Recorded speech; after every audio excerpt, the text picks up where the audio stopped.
Boa tarde. Tudo bem? Todo mundo animado, feliz? Ótimo. Pessoal, agora um momento bem importante da nossa programação. Conforme o tema do nosso encontro, participação política e justiça social. A gente vai ter nossa primeira plenária. O título dela você pode conferir na sua programação. Brasil, conjuntura política e social. Quero convidar as duas pessoas muito importantes que estão participando com a gente hoje, que vão estar com a gente nesse momento. Queria chamar primeiro a Denise Hartmann Arruda Colim, acho que assim se pronuncia o nome. Ela é graduada em Serviço Social, por favor. Pode bater palma, fica à vontade. Pela PUC do Paraná, mestre em Sociologia pela Universidade Federal do Paraná, doutora em Sociologia Política, também pela Universidade Federal do Paraná, atualmente é da Secretaria Nacional de Assistência Social do Ministério de Desenvolvimento Social e Combate à Fome. Seja bem-vinda, muito obrigado por atender o nosso convite. Também participando da nossa mesa, Jane Vilas Boas.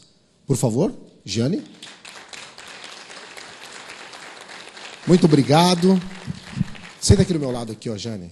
A Jane é cientista social pela UFRJ, pós-graduada em Antropologia, assessora da Marina Silva desde 99, atualmente participa da organização Instituto Marina Silva e na coordenação da área de fé e cidadania. Vai ser um tempo bem interessante, aproveite. Elas duas vão ter um tempo para falar, depois a gente abrirá para debates, para perguntas da gente aqui, ok? Vamos lá. Vocês têm alguma pergunta? Vocês decidem. Vocês são convidados. 30 minutos para cada uma, vou marcar aqui. Denise, à vontade.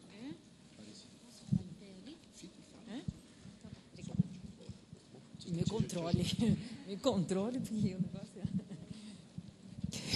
Gente, boa tarde, né? Eu gostaria imensamente de agradecer a coordenação do evento, na pessoa da Débora e de toda a equipe aqui, organizadora de Goiás, da Renas de Goiás, que se dirigiu ao Ministério de Desenvolvimento Social, mais especificamente à Secretaria Nacional de Assistência Social, pedindo para a gente estar junto, discutindo com vocês um tema tão importante, né, dentro do lema mesmo do evento, que é a participação política e a justiça social. Na verdade, a gente deverá fazer uma análise da conjuntura social e da conjuntura política, né, que envolve o momento em que passamos aqui de desenvolvimento do Estado brasileiro e da sociedade, mas, na verdade, na perspectiva sempre da inclusão social e da redução da desigualdade, né, atingindo aí os 8 objetivos do milênio, mas atingindo mais do que isso, que é a integração entre os povos, a possibilidade de participação,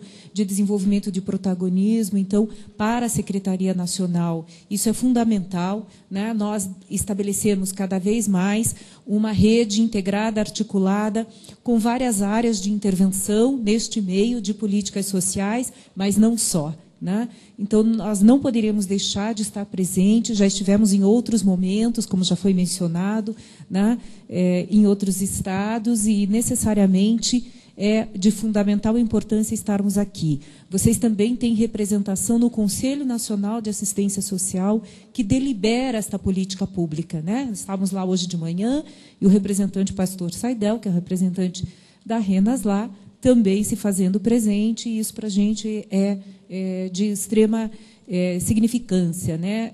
É assim que nós construímos a possibilidade de melhoria da qualidade de vida de todo cidadão brasileiro. Então, gostaria de pedir aqui, uma exposição rapidinha, eu tenho 30 minutos, ele já me avisou que vai me controlar.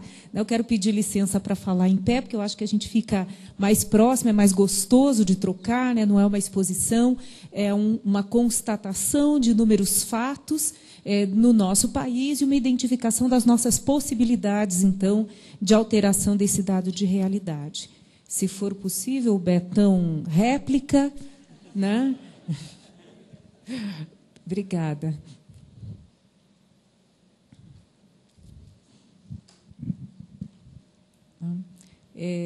Acho que tem um começo antes. Isso, um pouquinho antes também. Né? Então, esse é o tema, né? A conjuntura social brasileira. Essa é uma reflexão muito breve, porque, na verdade, para falar da conjuntura social, nós tínhamos que trazer outros elementos e ficar aqui discutindo bastante tempo, mas vocês farão isso até na data de sábado, então é uma breve reflexão para contribuição ao debate e às decisões aí que vocês devem tomar também ao longo desse período. Né? Então, por favor, né, nós achamos importante, podemos passar, achamos importante partir, né, de relembrar um pouquinho os traços da nossa história. Né? A formação da sociedade brasileira, né, ela foi pautada numa proposta de colonização, né, de domínio de um outro Estado para conosco. Quer que eu passe? Então, tá bom, obrigada. Né, de domínio de um outro Estado, né, de Portugal, e de uma classe imperial, elitista, para uma população, e que nos trouxe um legado de submissão, um legado de desigualdade, né, um legado de uma sociedade escravocrata, né, de dependência. E isso é originário da nossa fundação. Então, este processo de desigualdade, se hoje nós estamos numa determinada conjuntura e temos esse desnível muito grande entre os povos e a população, ela nos é uma tradição. Né? Nós fomos constituídos nesta desigualdade. Né? E, portanto, a nossa capacidade de superação depende da nossa capacidade de organização e de alteração desta lógica. Né? Mas ainda nos é muito enraizado, né? Porque esse crescimento social e econômico desigual, ele não só se fez, como está ali escrito, concentrado em determinadas regiões, mas ele também é concentrado em determinadas classes sociais, né? E em determinadas possibilidades de acesso a um grupo muito minoritário da população, que gradativamente, só nesta década, no século XXI, é que nós estamos conseguindo alterar esses indicadores sociais e econômicos, né? Porque implantamos uma nova lógica de visão da possibilidade e do direito de participação, embora a nossa Constituição seja de 1988. Nós levamos aí 20 anos para poder desencadear algumas políticas e serviços que pudessem efetivamente alterar esta relação do desenvolvimento econômico com o desenvolvimento social. Né? E ainda assim isso é possível, porque estas pessoas, nós não estamos mudando a lógica do desenvolvimento capitalista. Né? Nós simplesmente estamos permitindo acesso a bens, a serviços e direitos de uma população.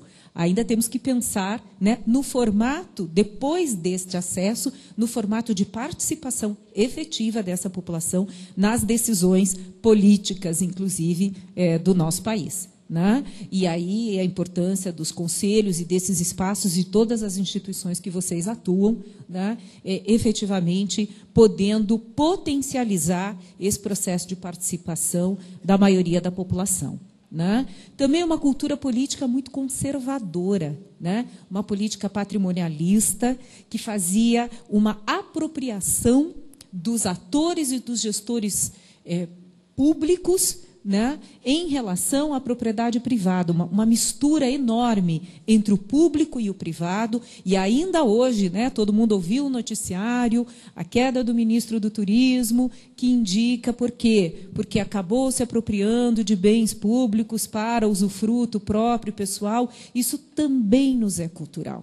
Né? A ideia de que, se você está prestando um bem, você também tem direito a privilégios, né? E vice-versa, e essa troca, isso nos é muito, muito, muito arraigado, e do favor e da benesse, como uma troca clientelística, de que eu te dou e, portanto, você fica com um dever, né? E, na verdade, nós temos que superar esta lógica, né? E vocês que trabalham numa vertente mais missionária, tem clareza disso, né? De que as doações são doações em cima dos direitos que as pessoas pertencem e da constituição do próprio ser, né? Na sua natureza humana, e não nesta dependência clientelista que nos é implantada na sociedade. Né? Uma outra coisa que nos é incrível é que só, né, no século XX é que nós instituímos no Brasil os primeiros sistemas educacionais, né, como uma atividade do poder público. né? Até então, eram escolas religiosas, na maioria, né? Ou tocadas por diversas crenças e que eram destinadas a uma classe específica da população. Então, se você não tem acesso à informação, à educação e à cultura, né? E todo mundo tem um ditado brasileiro que diz, né? Informação é poder. Se você não se apropria dos conteúdos, se você não tem uma formação, não há como você poder ter essa participação que todos nós almejamos, né? Então, isso também justifica o nosso retardo neste processo, né, de participação nesse processo. Uma atenção aos pobres absolutamente pautada no assistencialismo, né, enquanto dependência e não enquanto direito, e enquanto atenção aos mínimos elementares de sobrevivência, e não nesse de construção da participação para a melhoria das nossas relações na sociedade, e isto também acabava gerando uma participação bastante inócua nos processos de decisão política, de direcionamento, né, dos recursos, dos bens, dos serviços e das ações.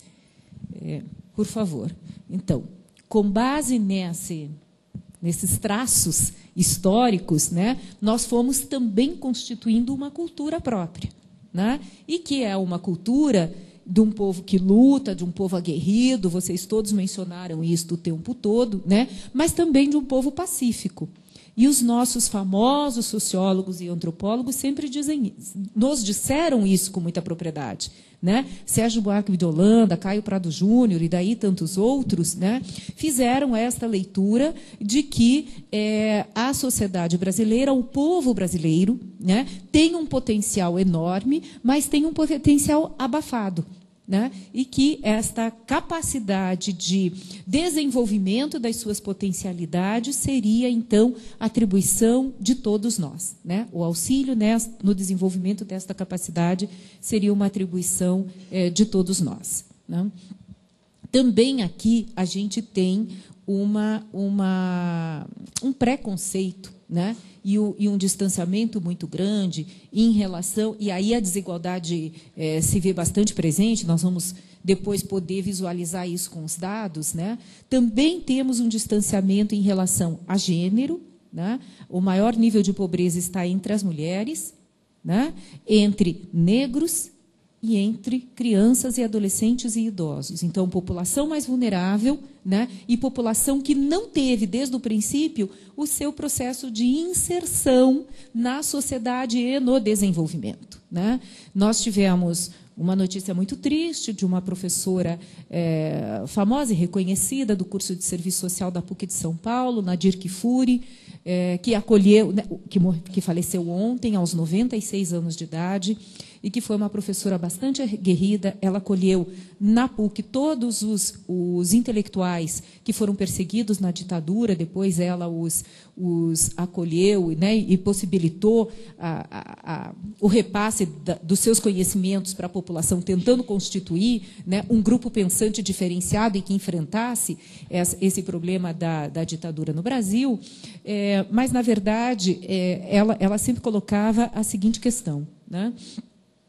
Nós temos aqui no Brasil esta dificuldade, né, e ela foi a primeira mulher a votar. Né? Na América do Sul, e na América do Sul e do Caribe, foi a primeira mulher votante. Então, na verdade, vemos uma pessoa que tinha 96 anos de idade, né, e que mulher, e que tinha um nível de participação, de inserção social e de classe social bastante elevado, né, que teve que se mobilizar para que isto fosse possível ao conjunto das mulheres brasileiras. Né? E até hoje nós encontramos em vários dos nossos trabalhos pessoas muito emocionadas que dizem: olha, eu pertencia a uma família que meu pai não me deixava estudar porque achava que o papel da mulher, a função da mulher era outra, né? E agora eu estou podendo mudar e tal. Então, todos os programas de alfabetização de adultos, a gente sempre tem esse depoimento. Ou um idoso que estava no meio rural e não teve esse acesso e essa possibilidade, ou a mulher que estava submetida a estas regras e a estas lógicas anteriores. Né? E aí também a gente tem, né, uma série de outras questões, como uma cidadania muito limitada ainda a uma cidadania civil. Então, nós temos acesso aos documentos, nós temos acesso a determinadas participações, mas uma cidadania política, efetiva, né, e uma cidadania social de redução destas desigualdades e de possibilidade de condições equitativas para a grande maioria da população, ainda nos é um legado a conquistar, né? E a outra questão é que também sempre prevalece a lógica do mercado, principalmente no sistema capitalista, né? Então, esta relação da dimensão social que melhora a estrutura e o funcionamento de uma sociedade está submetida, né, à lucratividade e à capacidade de organização do próprio mercado, também nos distancia deste objetivo, né, e do formato de sociedade que nós almejamos. Agora está havendo uma pequena inversão, né? Todos nós estamos conseguindo acompanhar, uma pequena inversão em que o próprio mercado é cíclico, né? Os países europeus tiveram o estado de bem-estar social, num reconhecimento de que eles teriam que achar uma forma de sustentação do próprio mercado. E aí a presença do Estado se fez fundamental, injetando recursos e apoiando, né, este desenvolvimento. E agora nós estamos numa outra fase com estas crises, nestes mesmos espaços dos reconhecidos países em desenvolvimento, e, novamente, nós vamos criar uma outra forma e uma outra lógica de sustentar o mercado, só que cada vez mais a gente consegue elevar um patamar de sociabilidade, né, e de investimento e de aproximação no social. Então, é este momento que nós estamos vivendo agora no Brasil, né? E, por fim, vocês cantaram isso o tempo inteiro, nós somos um povo absolutamente solidários, né? Um povo muito humano, um povo muito acolhedor, né? E é por isso que a gente começa sempre os nossos eventos com uma acolhida, e vocês assim fizeram também, né? Nós recebemos muita missão de países da América Latina, do Caribe, africanos, e todos ficam muito impressionados, mesmo quando a gente vai passar o sistema de proteção social para outros países. Como que vocês conseguem, né, ter uma mesma língua, embora culturas diferentes, num país tão abrangente, né, com uma diversidade tão grande, com 5.565 municípios, 26 estados, Distrito Federal, sotaques diferentes, né, formas diferentes de se relacionar. Como que vocês conseguem ser pacíficos? Como que vocês conseguem sistemas homogêneos de políticas públicas? Como que vocês conseguem ter um único sistema, né, econômico com uma única moeda e tal? Isto também é próprio, né, da nossa civilização e da nossa forma de organização. E isso, sim, mostra o poder de organização e de inversão, então, deste legado cultural que a gente tem, né? Se nós conseguimos manter esta unidade, nós conseguimos mudar dados de realidade, com certeza, né? E aí nós tivemos mudanças significativas nesta última década, né? Esse é um levantamento de 2010, a gente vai começar a trabalhar agora os dados do censo, né? Mas nós temos uma informação de que, aí para atingir um dos objetivos ali de vocês, né, que é a redução do analfabetismo e a ampliação da idade, né, da inserção das crianças na escola. Nós temos aqui uma redução significativa do analfabetismo nesses últimos 10 anos. Nós temos uma inserção em todos os níveis, em todas as faixas etárias, em todas as classes sociais e de todos os níveis de escolaridade, um aumento, né, potencial mesmo do número de matrículas e do número de pessoas inseridas, né? Nós temos os indicadores, né, também reduzido, embora uma grande dificuldade, né, e distanciamento de mulheres, negros e tal, mas também a inserção deste público, reduzindo estas desigualdades, né, e uma grande longevidade, um aumento, né, do ciclo de vida da população e principalmente da população da maior idade, da melhor idade, da terceira idade, cada um chama de alguma coisa, né, mas na verdade nós já tivemos o Estatuto do Idoso, considera idoso a pessoa acima de 60 anos, e vários benefícios já estão sendo concedidos após 65, porque a longevidade vem aumentando, sim. O que nós precisamos é garantir qualidade de vida, né, para este público. Também uma redução grande da taxa de mortalidade é um outro objetivo, na melhoria do atendimento materno-infantil, né?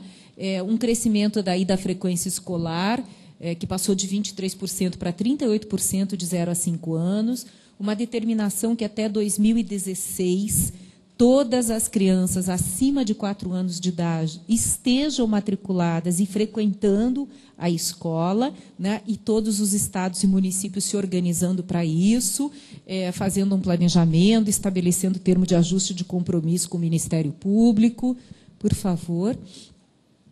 Né, também um aumento na participação da renda, né, as pessoas aumentaram, tem até aí um movimento agora dizendo da nova classe média, né, só que aumentaram o seu poder aquisitivo, aumentaram a sua renda, mas ainda nós partimos de um patamar muito baixo. Né? Não é aquele nível de equidade que desejamos com uma renda capaz de suprir todas as necessidades que estão previstas lá no artigo 6º da nossa Constituição. Né? Acesso à alimentação, acesso à renda, acesso ao trabalho, acesso à cultura, ao esporte, ao lazer, à habitação, à relação política, econômica, social. Não, ainda não é neste nível. Né? Então, nós temos que continuar galgando esses espaços, porque nós partimos aí, aumentou a renda per capita, né, para todo o povo brasileiro, mas ainda, a Débora mencionou, nós ainda temos 16.200.000 pessoas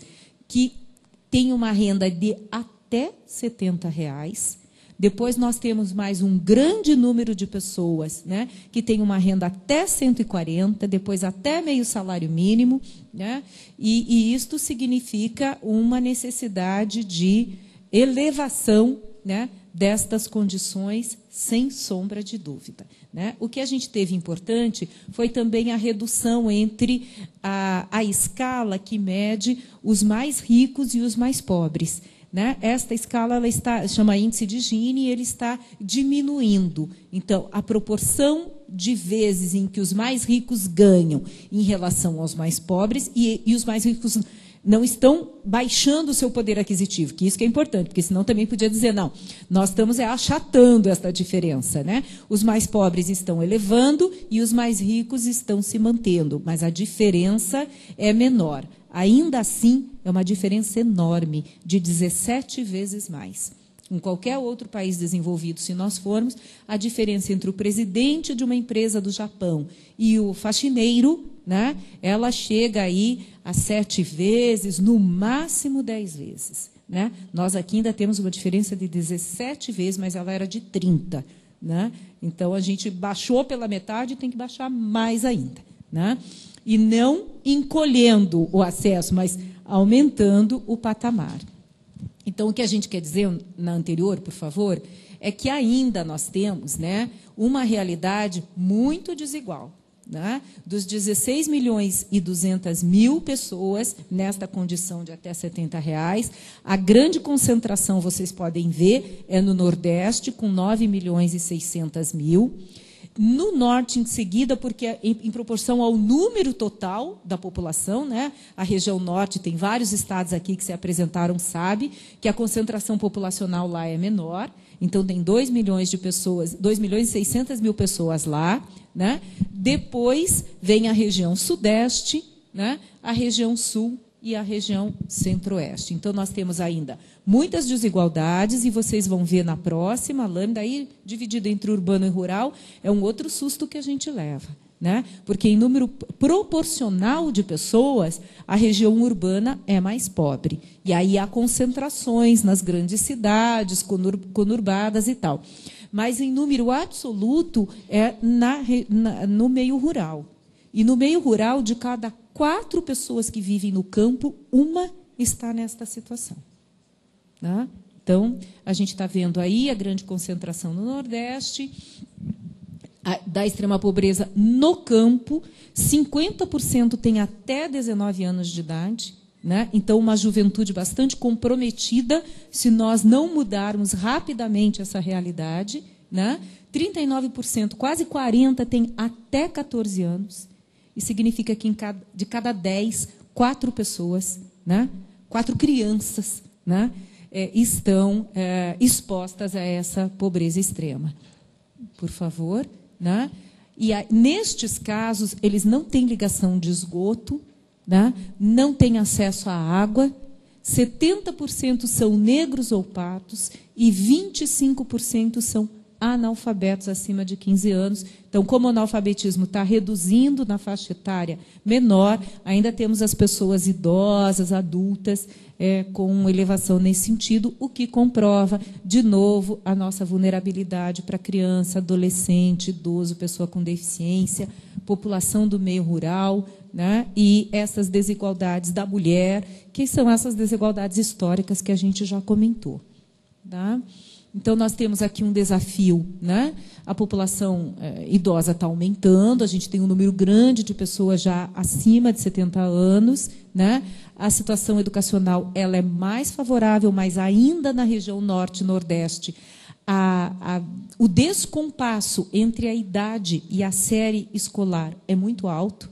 Né? É disso que a gente tem hoje quase a universalidade no número de matrículas de crianças e adolescentes. O que acontece é que há um descompasso entre a série que ela deveria estar proporcional à sua idade. E é nisso que a gente vai ter que passar a investir agora. Né?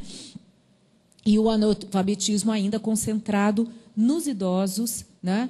E desses idosos na região nordeste e no meio rural. Então, se nós tivermos que canalizar as nossas ações, esses dados impulsionam todo o planejamento de políticas públicas e, com certeza, impulsionarão, né, a ação que vocês desenvolvem junto à população também. Por favor. Né?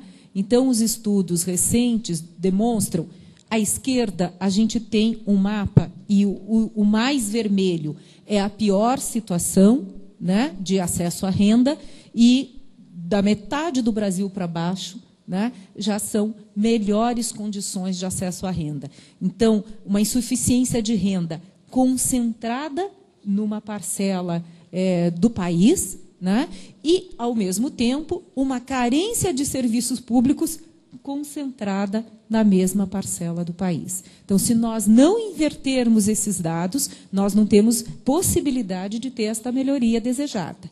Né? Então, nós precisamos direcionar agora, né, com muita efetividade, todo o conjunto de serviços públicos e de ações sociais que vocês desenvolvem para estes espaços. Né? Embora a gente tenha mais serviços com qualidade, ainda onde também há ausência de renda, mas eles são em quantidade bastante insuficiente. Só no caso da política que a Secretaria responde, que é a política de assistência social, nós estamos hoje atingindo, só 146 municípios brasileiros não têm um equipamento público para atender população em vulnerabilidade, chamado CRAS, Centro de Referência da Assistência Social, que a Débora também mencionou. Então, já esse ano, nós estamos direcionando a implantação de 200 equipamentos públicos para dar conta desta defasagem, e o próximo passo nosso agora será atingir municípios de grande extensão territorial e com população muito esparsa, que é a característica da região norte, nordeste e centro-oeste. Né? Com, este ano, 1.000 equipes volantes que vão se deslocar até onde esta população se encontra, que tem comunidades tradicionais, que tem população rural, levando o serviço até lá, e não trazendo as pessoas, né, retirando dos seus espaços culturais e produtivos de relacionamento. Né? E o próximo passo seguinte terá que ser atender a estes grandes municípios que têm concentração populacional e que, então, nós temos que dar a proporcionalidade de cobertura entre a demanda e a oferta do serviço, né? E para isso, a gente está se mobilizando e fazendo um planejamento para atingir a essa totalidade até 2014. Hoje nós temos 7.600 CRAs e temos 2.000 CREAs, que são os Centros de Referência Especializados de Assistência Social. Neste ano, nós atingimos a integralidade da cobertura em todos os municípios acima de 20 mil habitantes, e no próximo ano começar a pensar em equipamentos regionais que congregam um conjunto de municípios bem pequenos, mas que demandam esses serviços, ou que têm áreas de fronteira, ou que estão recebendo obras, né, grandes investimentos e que, portanto, expõem a sua população a maiores riscos. Os CREAs são destinados à população de risco, então, situação de violência, situação de rua, de trabalho infantil, né, de abandono, de ruptura com vínculo familiar, e os CRAs destinados à população em situação de vulnerabilidade, que viabiliza o acesso à renda, a bens e serviços e acompanhamento destas famílias, né? Então, o esforço hoje do governo brasileiro é de mapear oportunidades que estão espalhadas pelo Brasil inteiro, né, e poder induzir esta junção. Eu acredito que esse é o maior papel do Estado, né? É a indução. Vocês também devem ter visto ontem, começou uma propaganda do microcrédito produtivo, né? Que são juros bastante baixos, e aí eu ouvi aqui em Goiás tem uma equipe que mexe, né, com essas atividades de produção aí de sabão, de detergente, que foi contado. Então, na verdade, é a possibilidade de você levar, né, o acesso a este microcrédito para aprimoramento destas pequenas produções e destes grupos de pessoas que não conseguem ter esse atendimento pelo mercado, e aí o Estado faz diferença, né? A possibilidade de direcionamento das ações para este público é que tem gerado essa diminuição da desigualdade. Por favor, né? Então, a tarefa que a gente acredita que seja de todos nós, né, enquanto sociedade e enquanto Estado, dever nosso, né? Aí não é uma tarefa, é obrigação. Enfrentar a pobreza, né? E esta pobreza não é só a pobreza de recurso financeiro, é a pobreza de acesso à informação, de acesso à cultura, de possibilidade de participação, de acesso à água, né, de acesso ao saneamento, à habitação, a esporte, à cultura, a lazer, o que a gente comentou.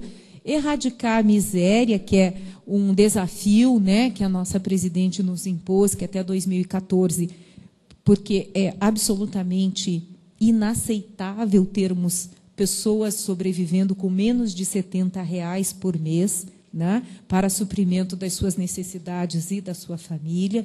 Então, isso não poderá acontecer. Esse pacto já foi feito na ONU, né, que é aquele $1,25, que ninguém pode sobreviver sem ele. Vocês estão com esse objetivo aqui também. Ampliar estas oportunidades de acesso a bens, de acesso a serviços, de acesso a recursos financeiros, estimular a participação popular, se estas pessoas não estiverem potencializadas para, né, viver o seu processo de sociedade e do seu processo produtivo, né, nós não teremos uma outra realidade posta. Fortalecer aí o sistema protetivo e a seguridade social brasileira. É preciso que nós nos posicionemos nesse sentido, de exigir que cada vez mais esses sistemas de assistência social, de educação, de saúde, de habitação, de trabalho, emprego e renda, são sistemas públicos consistentes, mas que o tempo inteiro nós ficamos disputando, né, a necessidade de mais recursos, de reconhecimento, né, pelo próprio Congresso, de que estes sistemas atendem efetivamente a população, melhoram a qualidade de vida da população, e não só o investimento em grandes obras, né? Então, essa disputa ela é sempre presente. Todos esses recursos adicionais que nós estamos comentando aqui, eles ainda não foram votados no Congresso, né? Hoje está para ir para a plenária, né? Mas há 3 meses nós já estamos nessa luta e cada vez tem um problema, ou de negociação entre as lideranças, ou de ausência de quórum, né? Então, pressão, né, para que os nossos representantes reconheçam que estas áreas são áreas fundamentais, né, e que nós só vamos melhorar, né, as nossas condições de país se esta população estiver inserida, né? Não é possível um desenvolvimento com qualidade com esse distanciamento, então isso é fundamental. E aí sempre a área da seguridade social, que é assistência social, saúde e previdência, são áreas bastante prejudicadas, né? Vocês devem estar vendo uma série de reportagens denunciando a fragilidade do SUS, né? Quando, na verdade, é um sistema universal e que potencializa. Ele pode ter problemas na sua gestão, mas no seu modelo e no acesso, né, a medicamento, a serviços, ao atendimento, a gente não pode duvidar. Né? Então, o que a gente tem que melhorar é a capacidade de gestão mesmo e o confronto com a grande indústria farmacêutica e com o grande mercado, né, medicamentoso e hospitalar que a gente tem no país. Também a Previdência. O tempo inteiro se mostra o déficit da Previdência, mas o déficit da Previdência não é feito pela contribuição dos trabalhadores. O déficit da Previdência se dá pelo volume de dívidas, né, de grandes empresas. Os trabalhadores são descontados diretamente dos seus salários, né? Então, não são eles que dão o furo que a Previdência precisa, né? Nós, funcionários públicos, somos descontados na fonte. E ainda ao final do ano fazemos de novo uma revisão e pagamos novamente a diferença que falta, né? Então, é preciso, né? Ontem a Itália quase pegou fogo, porque eles estão começando a taxar as grandes fortunas e inverter o processo de imposto. Essa previsão está na Constituição brasileira desde 88 e a gente nunca conseguiu fazer, né? E uma outra coisa é consolidar mesmo, além do sistema protetivo, consolidar uma política pública que é muito recente e que é inteiramente voltada para o atendimento desta população em situação de vulnerabilidade e risco. Os países, hoje, que nós entendemos desenvolvidos, só assim estão neste estágio porque tiveram este atendimento ao seu público em geral. Viabilizaram acesso à educação, à saúde, à assistência social e à participação, né? Por favor. Então, aí a gente tem algumas estratégias, né?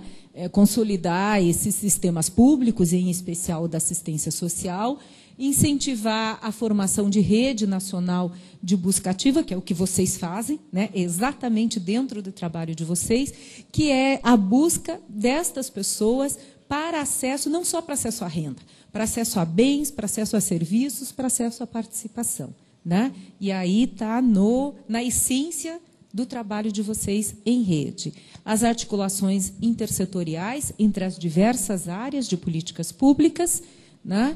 Aí sim, assegurar o acesso à renda para quem ainda não tem e a inclusão produtiva para quem também não tem esta participação. Nas áreas urbanas e rurais, com certeza, né? Aí a gente deixa um convite, né, para que todos possam fazer a adesão a esta proposta de redução da desigualdade e de eliminação da extrema pobreza. E nós, depois disso, por favor, né, temos que analisar de que forma a gente pode participar, né?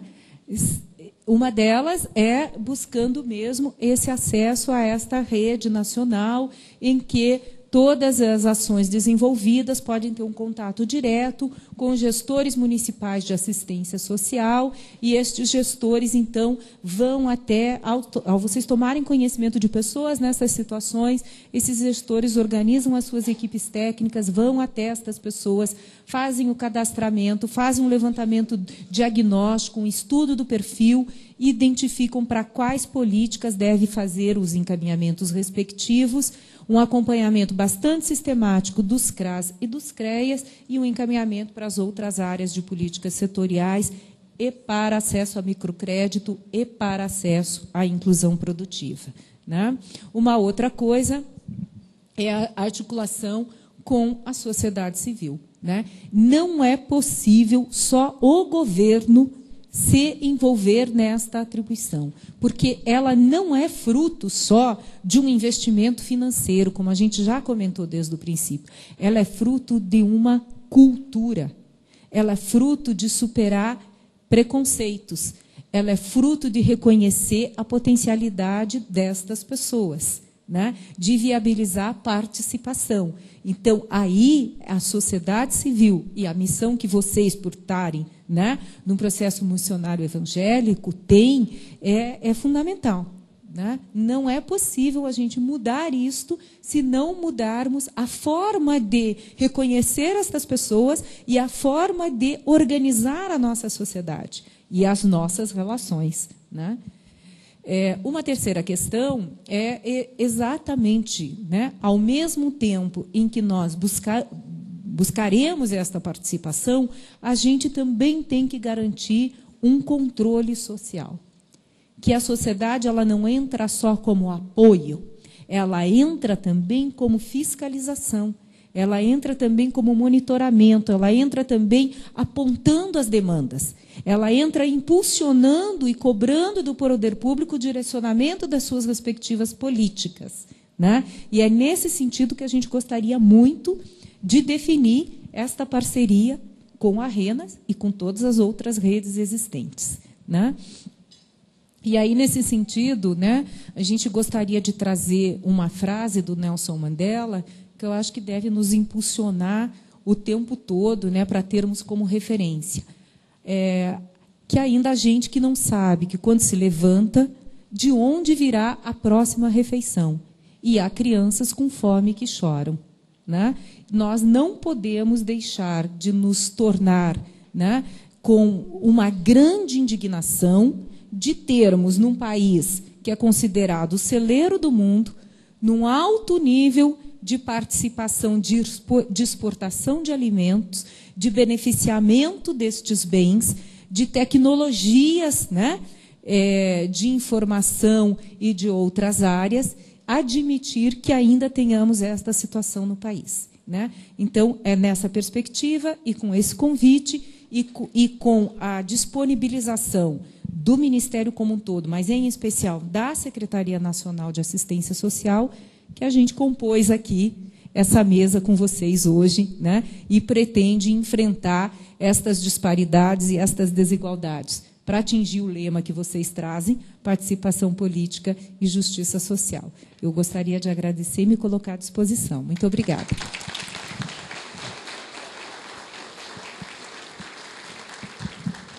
Passo a palavra para a Jeane Vilas Boas. Vai apitar, né? Bem, boa tarde, Denise, boa tarde, Marcel, aqui na mesa. Eu quero agradecer ao comitê, ao grupo gestor da RENAS, essa coisa gasosa, invertebrada que o Wellington apresentou. Eu queria cumprimentar o grupo gestor na pessoa da Débora e do Wellington, que são amigos há muitas luas. E agradecer o convite para vir falar do assunto que talvez seja, aparentemente, o mais mal cheiroso do encontro. Pode parecer um paradoxo agradecer aos amigos por uma missão dessa, né? Mas, de fato, o que eu pretendo mostrar a vocês é que é um assunto que, na verdade, tem uma grande dignidade e que dele depende muitas das coisas que a Denise apresentou aqui agora na área social. Eu queria, antes de começar, fazer uma pergunta. Quem aqui neste auditório já leu algum trecho da nossa Constituição? Nossa, que surpresa! Mas eu vou apresentar aqui como pressupostos para discutir a conjuntura política uma definição de política que está... Ah, que ótimo, você conseguiu... Não sei se vai dar para ver assim em 2 páginas, se fica ruim para ler, né? Mas todo mundo consegue ler dessa distância? A nossa faixa etária, Betão, já não permite isso mais. Aí... Bem, nosso primeiro parágrafo é muito impressionante esse primeiro artigo da Constituição. Todo poder emana do povo, que o exerce por meio de representantes eleitos ou diretamente nos termos desta Constituição. Então, o principal pressuposto aqui da gente é que o poder é do povo, emana do povo, somos nós os sujeitos do poder. E se o poder emana de nós, a delegação desse poder é a alma de tudo.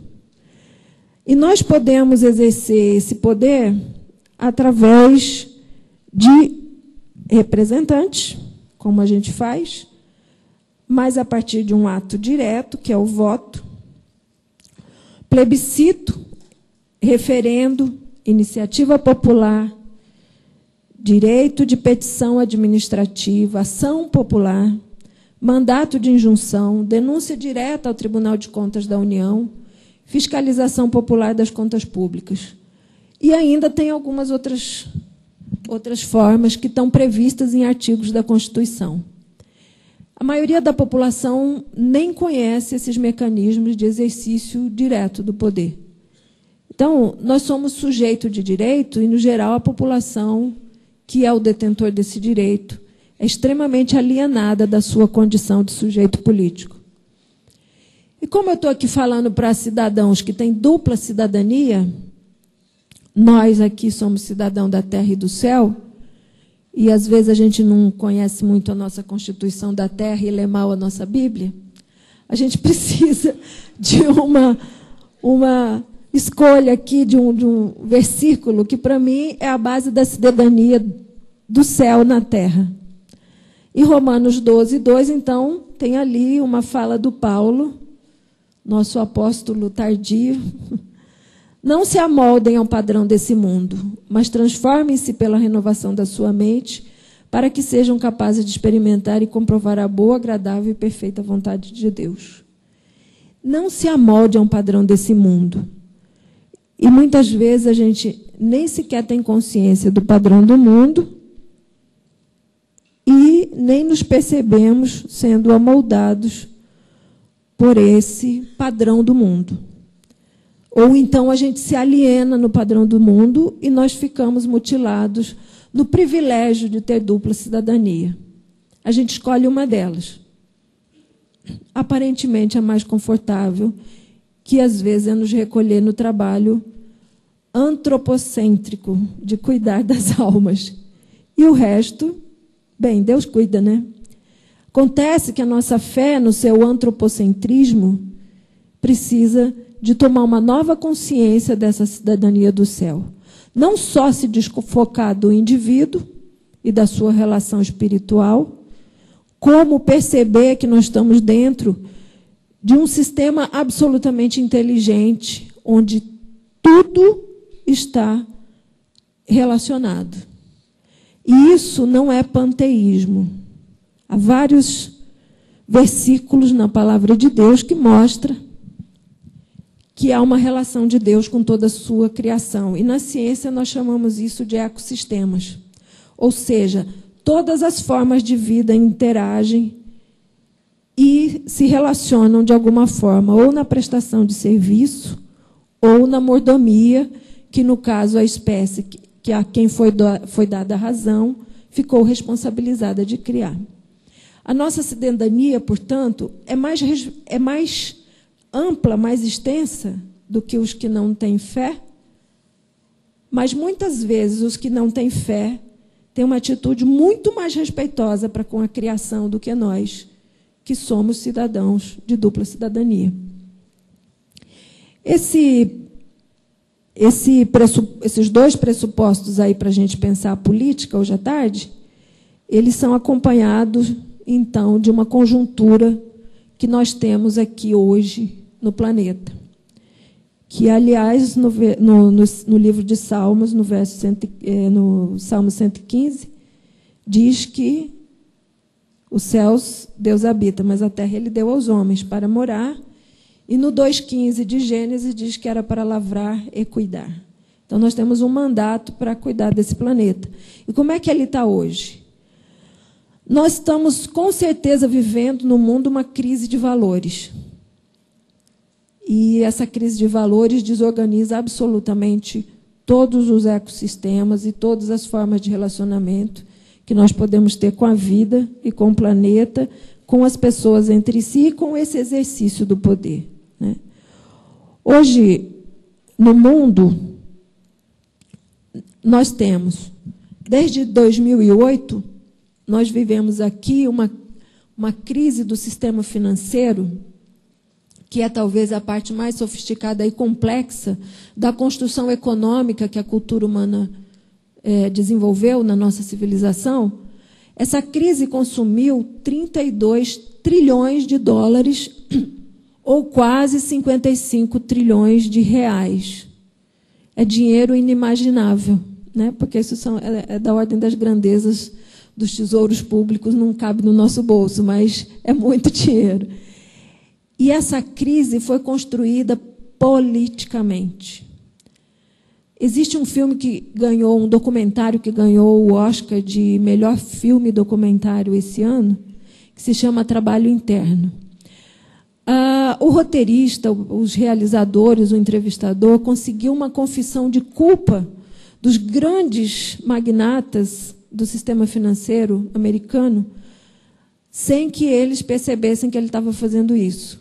Então, eu recomendo que quem atua na RENAS, quem tem qualquer iniciativa, quem tem um mínimo de vontade de exercer sua dupla cidadania de forma íntegra, que assista esse filme.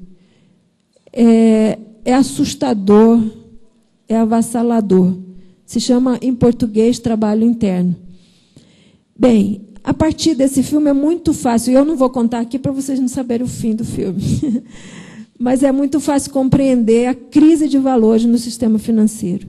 No plano social, a Denise apresentou aqui uma situação do nosso país, que tem raízes históricas, e tem números atuais que olham para nós e gritam conosco.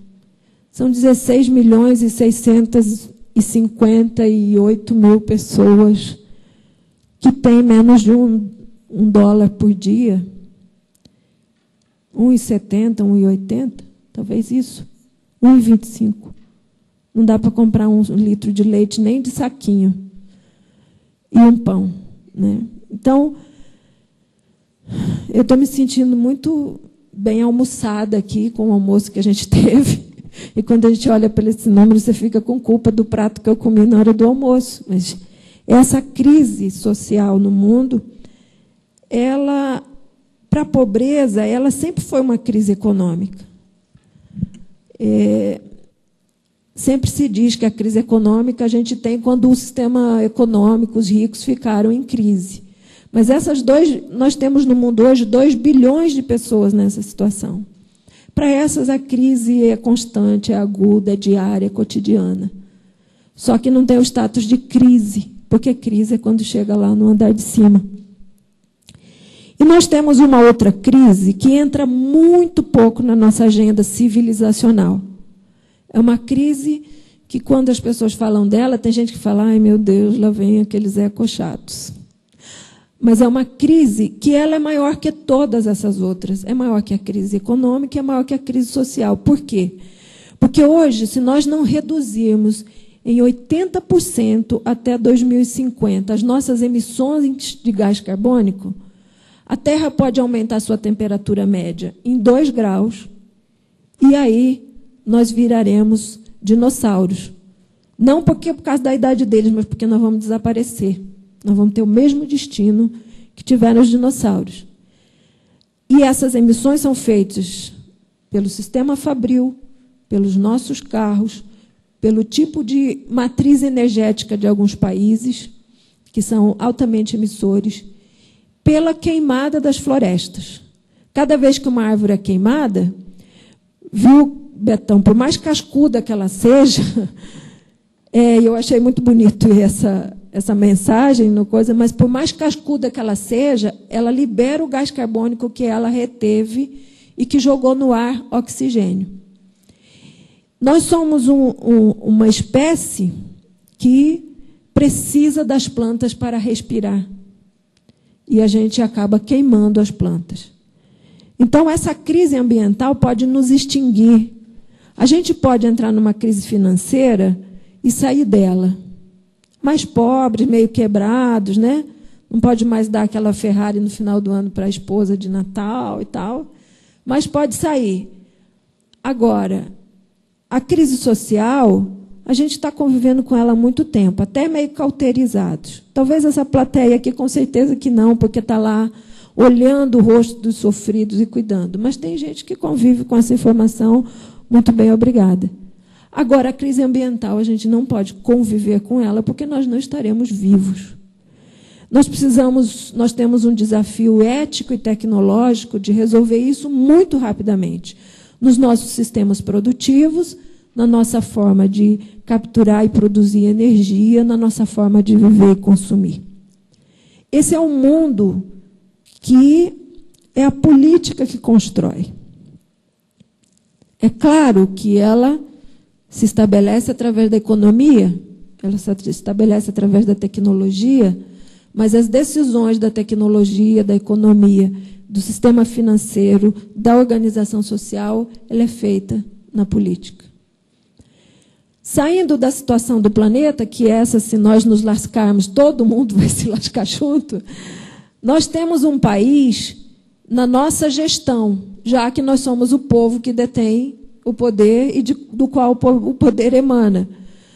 Nós temos aqui no Brasil uma biodiversidade das mais ricas do planeta, por isso o nosso país é chamado de megadiverso, porque nós temos 22% das espécies vivas que Deus criou, ou, na visão da ciência, que a evolução produziu, aqui, no nosso país.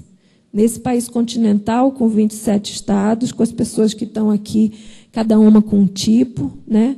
A gente tem ali do Francisco, que é um mulato, ou mameluco, não sei, ao Betão, que é um tipo nórdico, né?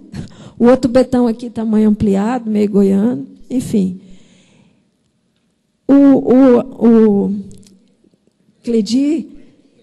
O Clemir, que parece cearense, está no Rio, deve falar aparecendo dublado, com sotaque. Ah, do Maranhão? É. Eu sempre brinco que uma reunião de cearense não é reunião, é uma planície, né? Que as cabecinhas chatas reúnem todo mundo. Então, esse é o nosso país. Além da gente ter uma riqueza humana, nós somos brasileiros. Dentro desses brasileiros, nós temos 220 povos. Quando a Europa olha para nós, pensa assim, tem o Gerhards ali que parece a Germânia instalada, que elegante, né? Enfim. O Wellington, que é um mineirinho tostado, que maravilha esse nosso país, né? Então, nosso povo brasileiro fala 180 línguas. Nós somos uma torre de Babel que não se mata. Não tem. A gente, às vezes, é meio hipócrita, mas a gente aqui não mata os turcos. Não tem o ataque daquele norueguês lá que resolveu eliminar os desagradáveis, né? Enfim, a gente é 220 povos dentro desse país. É verdade que nós temos muito espaço para nem se ver, se for o caso, né? Muita gente aqui provavelmente nunca foi ao Acre. Ou foi? Provavelmente pouca gente foi ao Acre. Então, se a gente não gostar de acriano, consegue viver sem eles o resto da vida, né?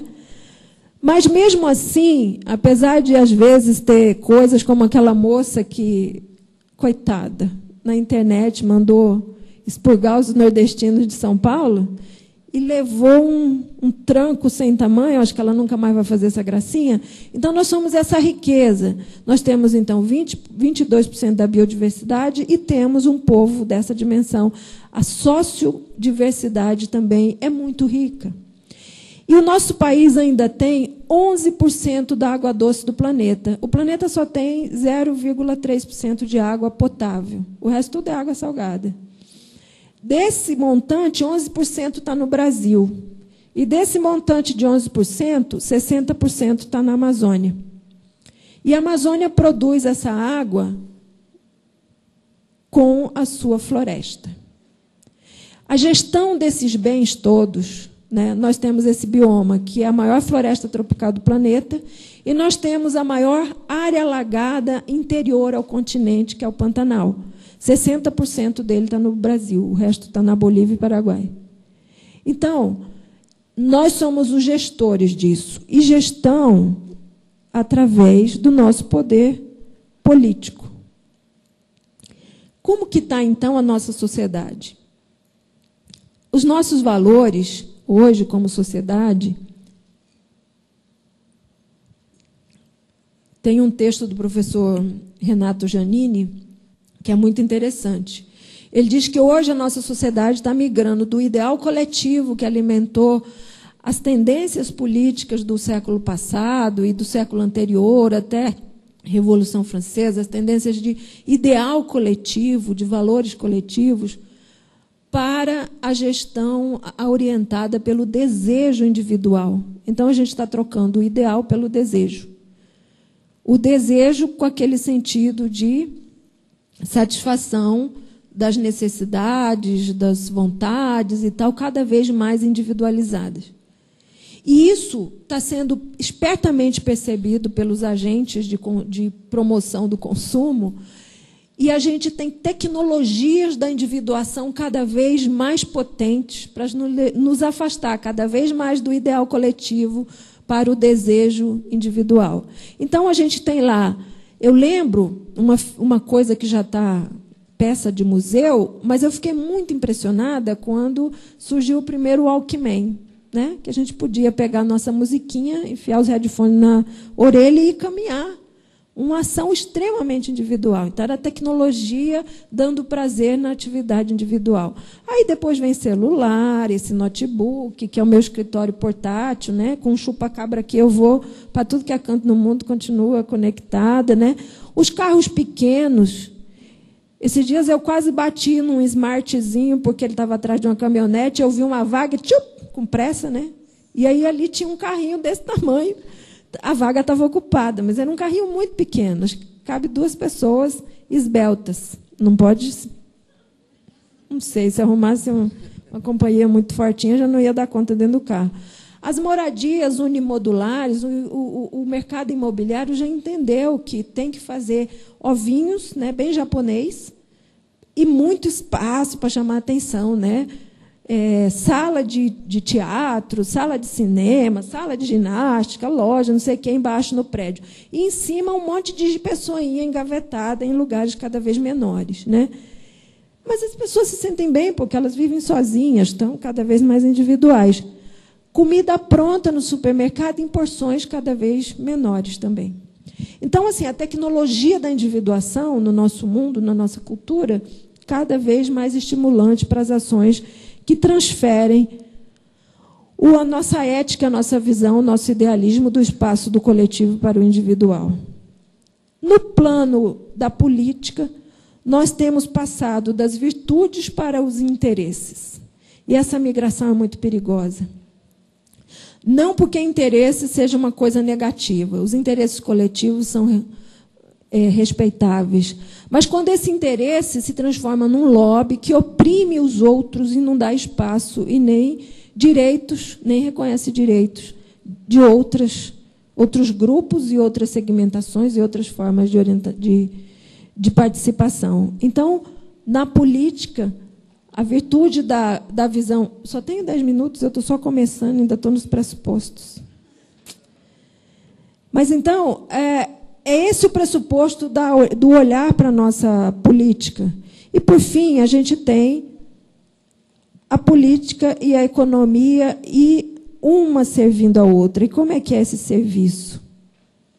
A gente viu aí há muito pouco tempo uma discussão nos jornais, e já tem outras, mas essa chamou muita atenção, porque os atores dessa história se comportaram de uma maneira meio espetaculosa, que foi uma tentativa de fusão do Carrefour com Pão de Açúcar. Não sei se vocês viram isso nos jornais. E aí virou uma briga quase que de casal se separando, né? O Abílio Diniz foi na França, o dono do Carrefour deu rabisaca e não atendeu, depois ele veio aqui. E, no meio de tudo isso, pediram para o BNDES financiar essa história. O nosso dinheiro público, os nossos impostos. E muita gente achando interessante, tudo bem, vamos fazer, que aí depois, quando o Carrefour e o Pão de Açúcar conseguirem isso, depois outros abrem esse caminho, e o BNDES é a grande mãe trabalhando aí para a economia. E a economia cada vez mais entrando no modelo de uso infinito de recursos finitos. É claro que essa história não vai acabar bem, certo? Bem, então, a gente tem uma história política recente, onde a gente teve um período militar, as pessoas participaram de uma mudança feita sem muita gentileza, sem nem muito por favor.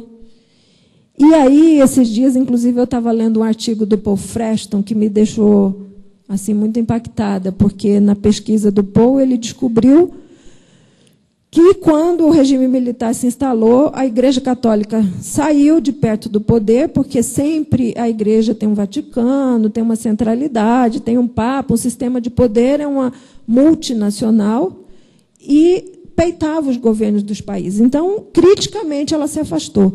E aí o regime foi buscar os evangélicos, os maçons, os espíritas, e os evangélicos alegremente deram a sustentação civil para o regime militar. Na redemocratização do país, aí o povo veio direta já e caras pintadas. E, de novo, a pesquisa do Paul aponta que o Collor teve uma grande base eleitoral evangélica. O que está acontecendo com a gente, né? Nós, cidadãos de dupla cidadania, enfim. Aí a gente chega em 2002... E depois do Getúlio Vargas, que era populista, mas tinha um olhar popular, se estabelece um governo de cunho mais à esquerda. E essa mudança política, resultante do exercício de cidadania da população, ela traz novidades, né? Os impactos sociais que a Denise mostrou aqui, gente, são coisas que, se o governo Lula tivesse feito só isso, já estava de bom tamanho. Porque dirigir o orçamento da União para os pobres é uma coisa que você faz só depois de empanturrar os ricos, só depois que eles estão satisfeitos, só depois que sobrar as migalhas. Infelizmente, eu já ouvi também de evangélicos dizerem que nós sustentamos a pobreza, que fica saindo do nosso bolso e não sei o quê. Às vezes a classe média é detestável. Então, o trabalho feito pelo governo Lula aqui é de uma grandeza inimaginável. As pessoas que realmente saíram da pobreza, e certamente o MDS sofre para constituir seu orçamento, porque na disputa do relatório do Orçamento Geral da União, os lobbies dos ruralistas, dos empresários, dos médicos, das empresas de saúde, da indústria alimentar, estão lá, cada um puxando. E, principalmente, de saudosa memória, as construtoras da construção civil, que estourou aquele escândalo lá dos anões do orçamento, algum tempo atrás. Quem não é muito jovem aqui é de lembrar. Aqui, João de Deus, que, inclusive, era um evangélico, né? Pois é. Muitas vezes. Deus abençoou ele muitas vezes. Bem, na área econômica, com certeza, houve toda uma prudência do governo Lula. Agora, nós estamos vendo, infelizmente, na política da chamada governabilidade, que é um conceito que está circulando muito entre nós atualmente, que antigamente, sem esse charme todo, se chamava fisiologismo, mas agora a construção de base de governo, há uma certa sucumbência ao poder pelo poder, para continuar. E, na verdade, a política deveria ser vista como serviço e não como servir-se. E aí a gente tem assistido o esgotamento do nosso sistema político partidário. Nós temos visto ações de massa na rua, não só aqui no Brasil, no planeta, por agentes que nem passam perto de partidos, aliás, perigosamente rejeitando o sistema político. Ao invés de nós fiscalizarmos, exigirmos e termos a consciência de que parlamentares não são cogumelos que brotam no corredor do Congresso, da Câmara ou do Senado. São pessoas que vão para lá passando por um processo eleitoral em cada cidade, em cada brogodó desse país. Alguém faz uma campanha e troca um voto por uma dentadura que lá no Acre a gente chama de perereca. Não sei porquê, mas o pessoal chama de ganhar uma perereca. Na eleição é o tempo de ganhar perereca. O nosso poder, a nossa capacidade, o nosso voto, nós que somos os sujeitos do poder, trocamos o nosso voto por uma perereca e não por um mandato, com projeto, com seriedade.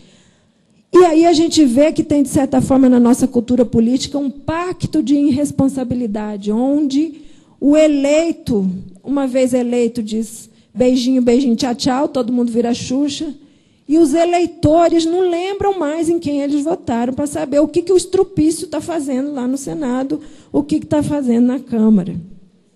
E, meus irmãos, a nossa bancada evangélica, com raras exceções, não tem honrado essa dupla cidadania.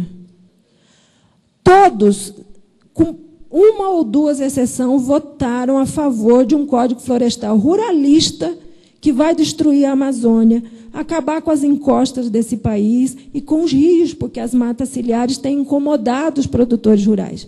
Cílio é proteção.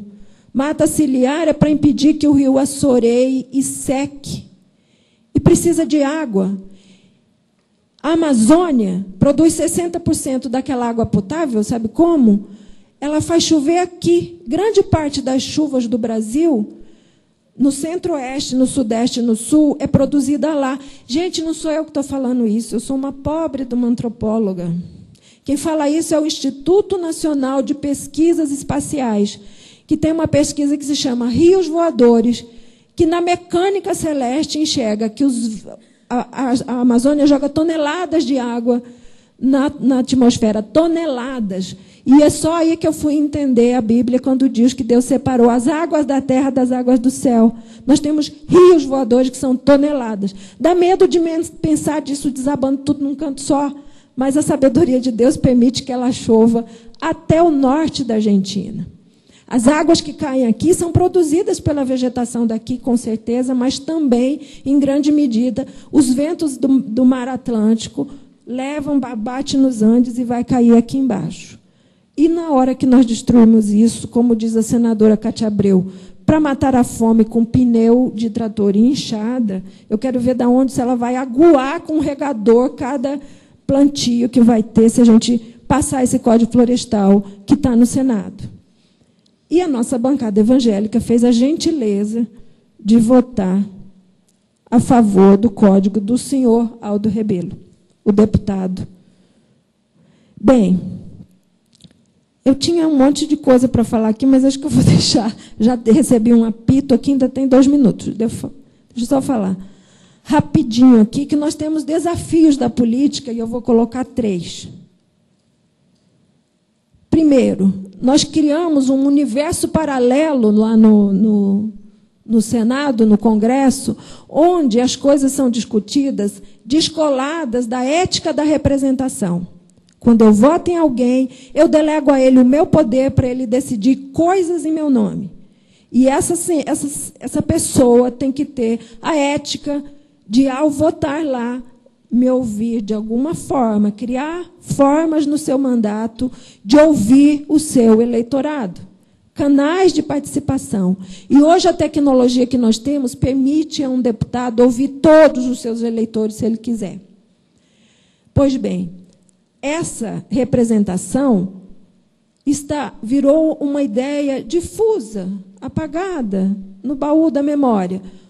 O ilustre parlamentar vai lá para o Congresso e lá ele se preocupa em debates que, às vezes, interessam apenas à carreira parlamentar, apenas aos partidos, apenas ao sistema político, e não mais às causas da população.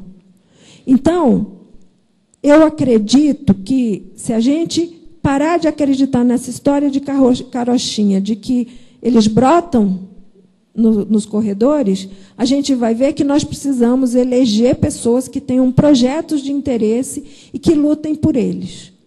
A Marina sempre fala que tem, nos projetos de candidatura, sempre o compromisso da reforma política.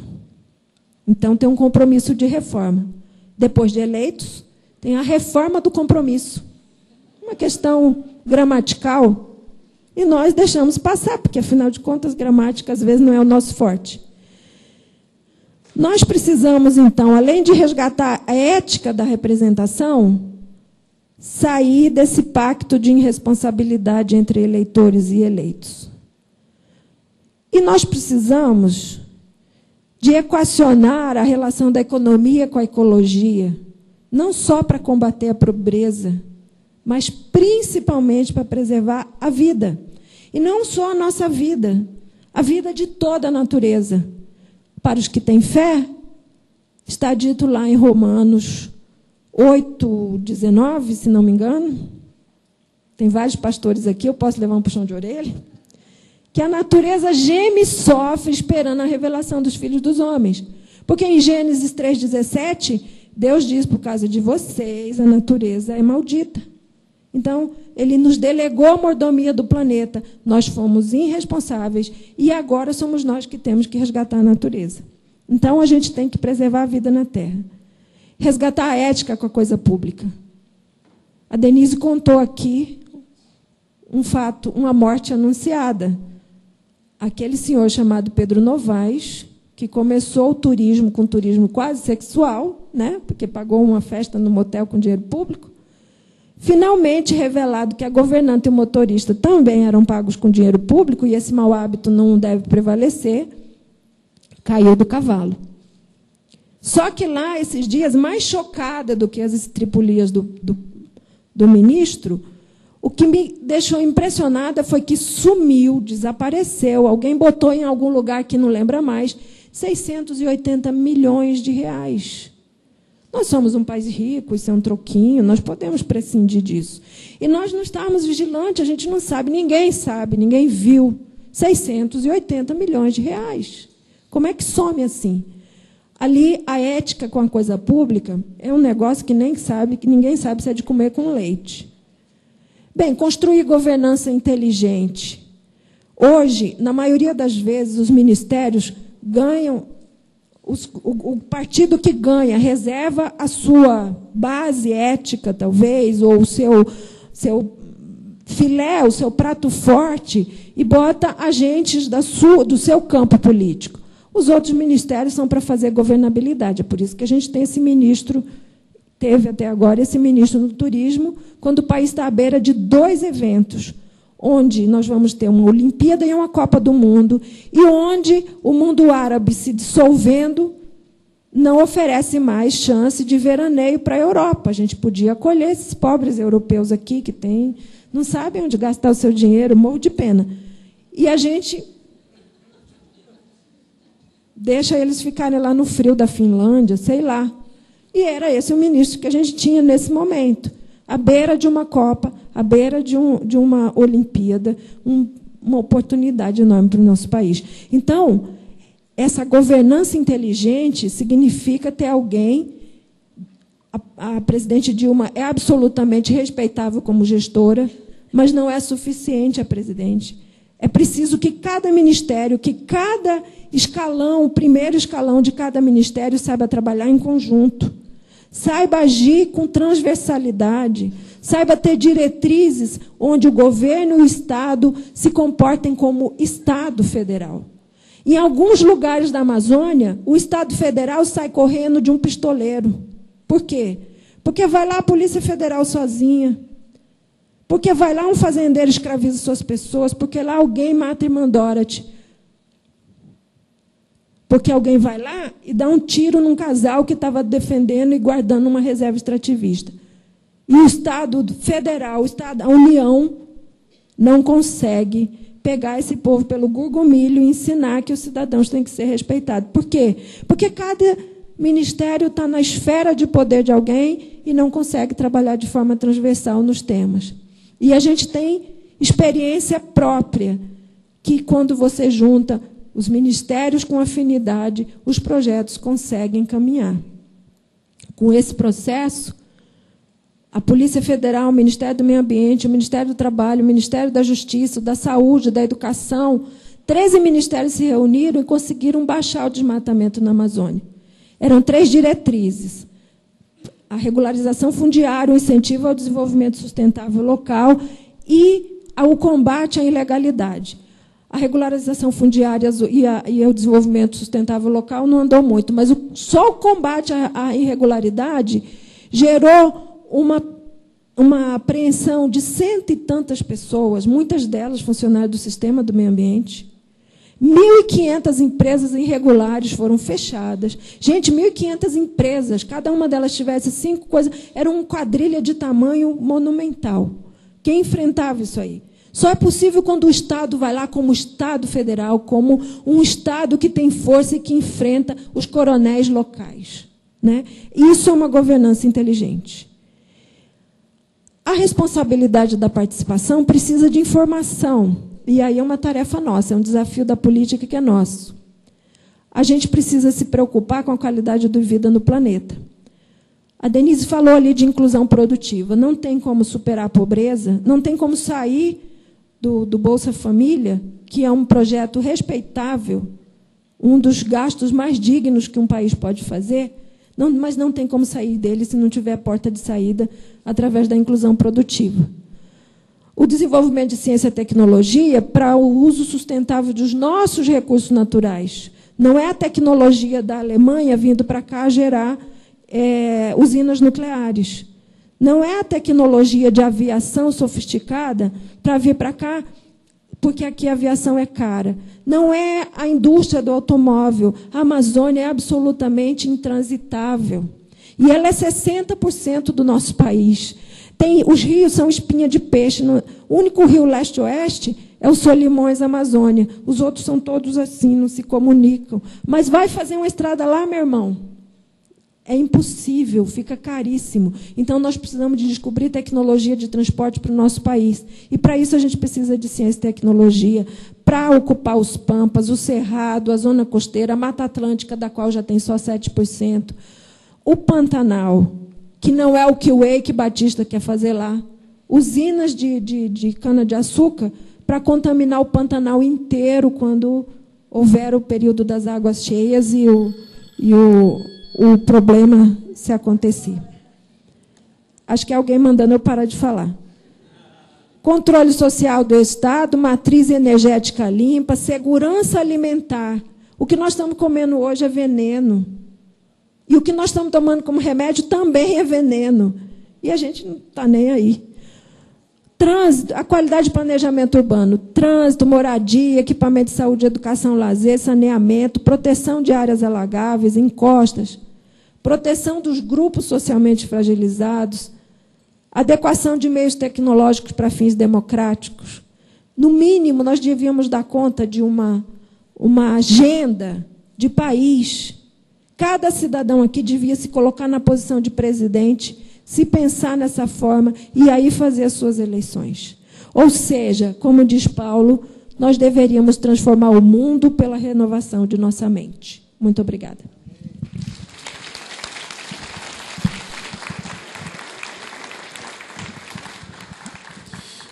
Eu queria abrir, vou estender, a gente vai atrasar uns 5 minutinhos, pode ser? Pode, né? Que bom.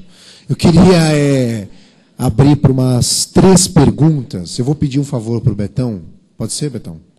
Para você passar o microfone. 3 perguntas, você pode escolher para alguma das 2 e dirigir a tua pergunta. Por favor, seja bem... Quer escrever? Não, senão fala aqui, ó, fala no microfone. Não? Quer que escreve, então? Então vamos escrever. Você quer escrever?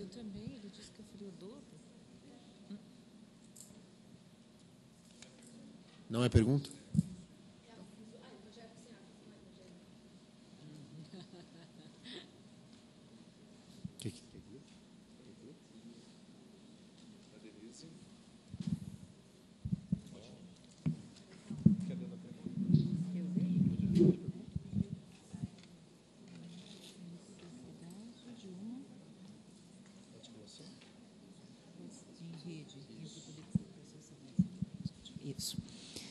Então, chegou uma pergunta aqui de um colega de Curitiba. Isso é bairrismo, né? Eu sou de lá, por isso.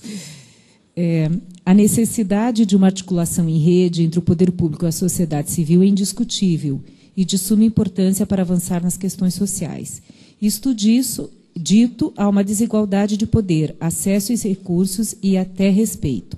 A sociedade civil é um parceiro necessário, mas desprezado e às vezes até sob condenação, de seu julgado incapaz a participar de políticas públicas. O SUAS reconhece a sociedade civil, mas os gestores do SUAS não. O controle social é visto como ameaça. O que ações podem ser tomadas para mudar esta realidade? Eu acho que isso aqui não é só em relação à política de assistência social, né? Na verdade, o tempo inteiro vem se falando isso, né, de que o poder público ele foi apropriado, né, o poder político, e que hoje se transforma nos gestores, ele foi apropriado por grandes representações de interesses, né? Nossa colega mencionou o tempo inteiro esta questão, né? Então, na verdade, nós temos, sim, uma dificuldade muito grande de compreensão da necessidade, da importância e da imprescindibilidade de participação da população, né? Isso é geral, isso é genérico, e estas pessoas não querem de forma alguma serem controladas. Então, elas não vão facilitar o nosso acesso, né, e a nossa inserção nas instâncias de participação, que são aqui na rede, que são nos conselhos, que são nas nossas entidades, nos nossos trabalhos, né? Isto não nos será dado, isto terá que ser conquistado, né, para o grande volume da população. O que a gente procura, quem tem este engajamento, né, essa outra visão, porque isso também não é a generalidade dos atores públicos, né, o que a gente procura fazer é poder reconhecer nas normativas legais, em todo o arcabouço, esta possibilidade de participação e esta necessidade de participação, né? Você está falando do SUAS, que é o Sistema Único de Assistência Social, em todas as suas regras diz que é uma rede de proteção social pública e privada, né? E que, na verdade, a sociedade tem que estar integrada e que tem um conselho, e que este conselho deve deliberar e tal, né? Isto é uma previsão genérica e legal. Aí, a transformar numa possibilidade, né, e na prática, no exercício cotidiano, é que nós temos que buscar estratégias. Então, a obrigatoriedade de participação da sociedade civil nos conselhos, ela está dada, porque todos os municípios, para receber recursos públicos, têm que ter o conselho, né? E este conselho é paritário, metade governo, metade sociedade. É claro que existem estratégias né, destas sociedades terem alianças com o governo, né? E aí é que a gente tem que mostrar a representatividade das nossas instituições, né? Então, quando nós formos para um espaço de eleição destes representantes, nós temos que ir com esta lógica de representação que foi posta aqui, né? E não com a lógica de representação que eu só vou no meu mundo da minha instituição, ou eu vou fazendo esta articulação com o gestor governamental. Então, uma estratégia é estar mesmo nos conselhos em todos esses momentos.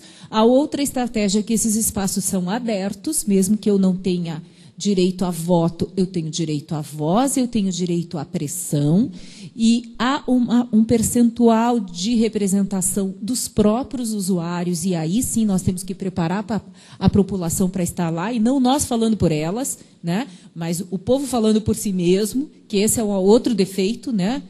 Já foi mencionado aqui que a gente acha que nós temos as condições de poder falar por terceiros, né? E quando o poder emana do próprio povo, então isso nós vamos ter que exercitar cada vez mais.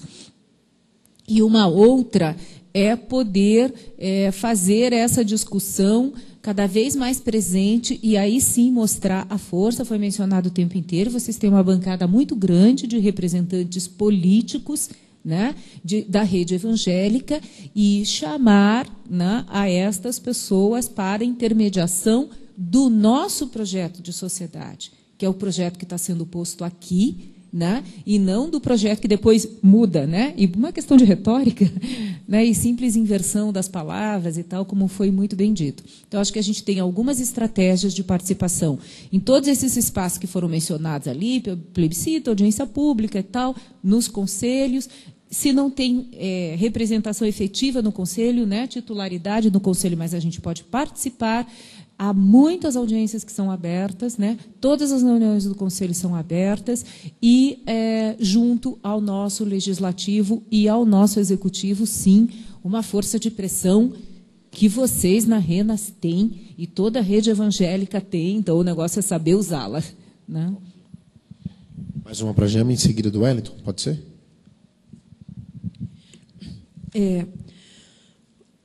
Obrigado por ter escrito grande.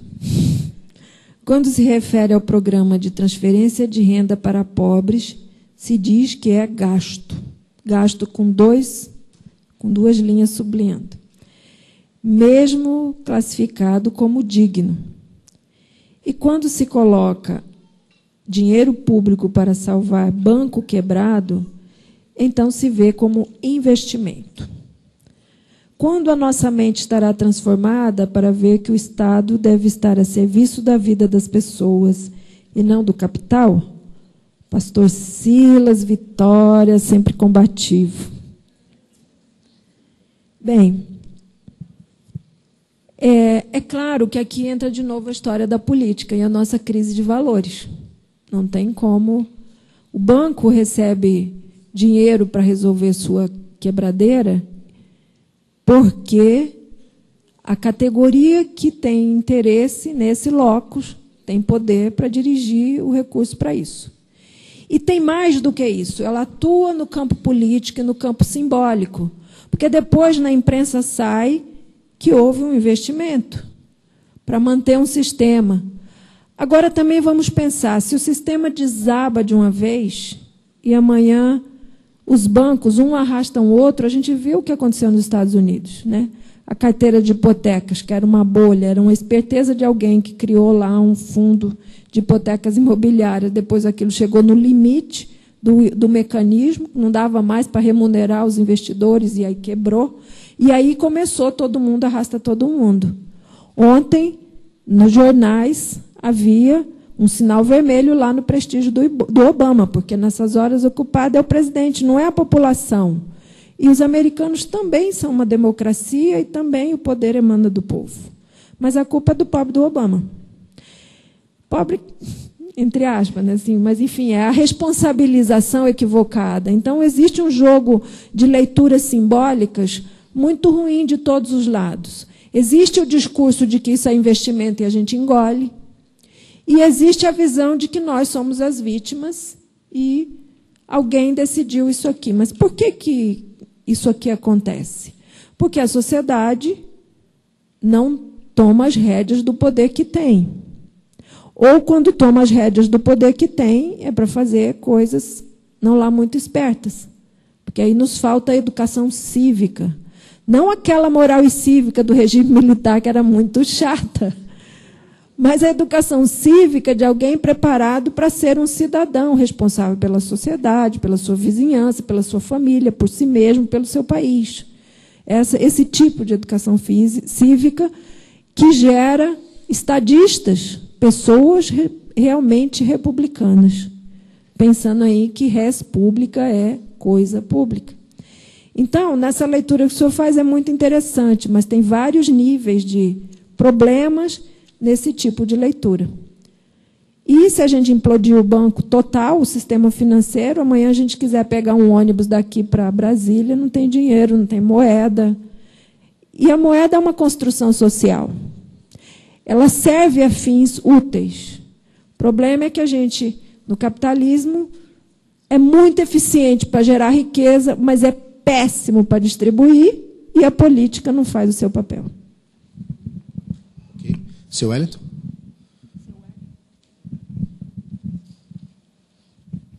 Obrigado pelo seu Wellington. Só uma correção, Denise. Essa bancada evangélica aí não tem nada a ver com a rede nossa, não, viu? Por favor, né, gente? Tudo bem que deve confessar, deve ser alguma das nossas igrejas, mas não há uma relação, não. Mas eu queria parabenizar, né, essa mesa muito boa.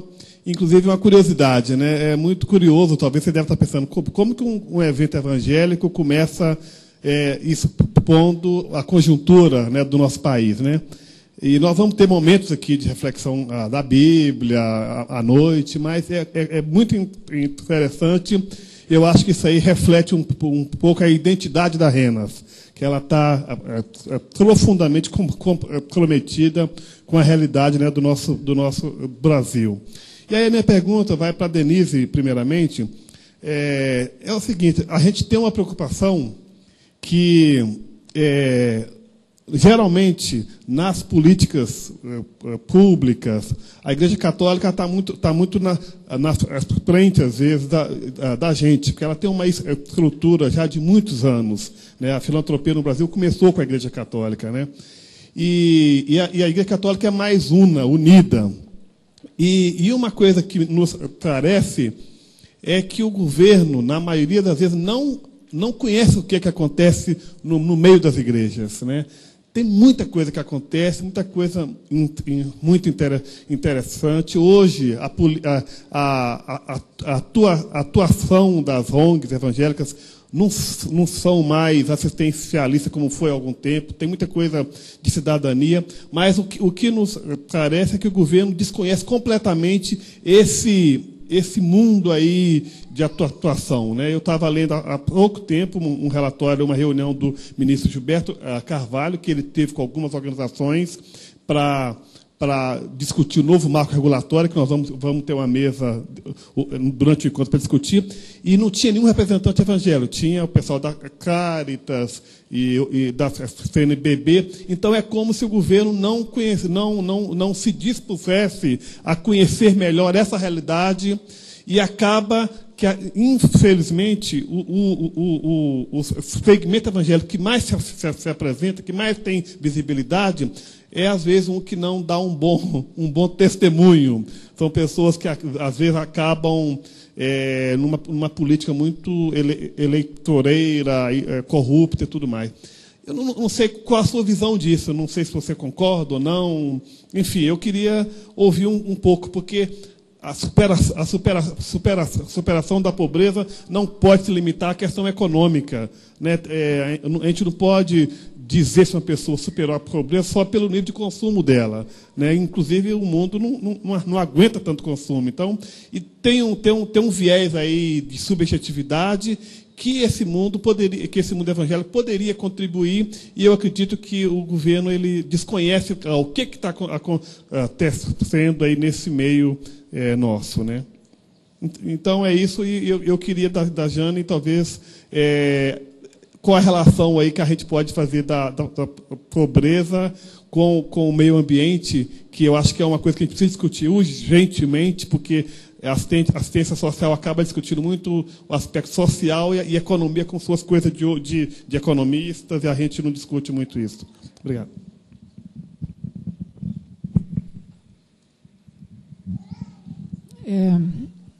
É que, na verdade, o Brasil começou com a Igreja Católica, né?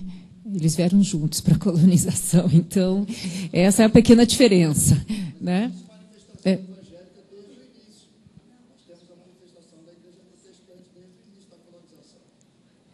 Não, mas não no sentido não no sentido de se instalar e de fazer a organização social aqui, né? Então é isso que a gente está querendo mostrar. Mas, independentemente disto, né, o governo desconhece pouco de muitas coisas, né? Desconhece pouco da política de assistência social, inclusive, né? É agora, recentemente, neste momento, em que a gente consegue instituir um sistema. Você veja, ele foi previsto na Constituição e só foi implantado no Brasil a partir de o Sistema Único de Assistência Social a partir de 2005. Né? E tem uma lei orgânica que demorou 5 anos para ser regulamentada, que é de 93. Então, nós demoramos 12 anos para poder regulamentar, 5 para regulamentar a Constituição e 12 para regulamentar a lei, e para depois começar a instituir, né? Que são 18 anos. Né? Por quê? Porque é uma política voltada para um público, né, que até então não tinha esse reconhecimento de direitos. E aí você tem toda a razão, né? O ministro Gilberto ele é bastante preocupado com isso, e nesta constituição do marco regulatório, o MDS também não está na comissão. Não é só a Igreja Evangélica que não está. O próprio Ministério que trata das entidades também não está. Né? E ontem nós conversamos com ele nesse sentido de que nós teremos que encontrar, porque um comitê com, acho que 10 representações, né? Claro que não vai abranger a totalidade, né, das presenças necessárias nesse espaço de discussão.